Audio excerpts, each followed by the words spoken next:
जो संतांचा विचार आहे, जो घटनेचा विचार सांगितलं, तोच काँग्रेसचा विचार लक्षात ठेवा. काँग्रेसचं तत्वज्ञान काय?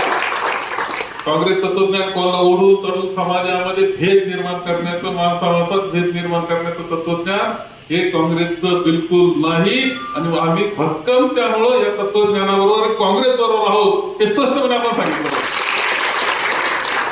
मग राजकारण सोपं करायचं ठरलं तर जातीचं नाव घ्या, राजकारण सोपं करायचं धर्माचं नाव घ्या. मग धर्माचं नाव घेऊन विष कालवायचं सगळ्यांच्या डोक्यांमध्ये, मनामध्ये, त्याच्यावर सत्तेची पोळी भाजायची, सत्तेवर जाऊन बसायचं, थोड्या मुठभर धनदांडग्यांचा फायदा करायचा. आता कार्यक्रम चाललेलाच. तुम्हाला कळत नाही का आपण फसलोय? अशी अवस्था आहे. आपल्याला वाटतं धर्म वाचवा, अरे धर्म नाही वाचवा, तुम्ही फसले. तुम्ही फसलेच खरं म्हणजे. जे जे धर्माच्या नावाखाली मतदान करतं ते फसलेच असतं, लक्षात ठेवलं.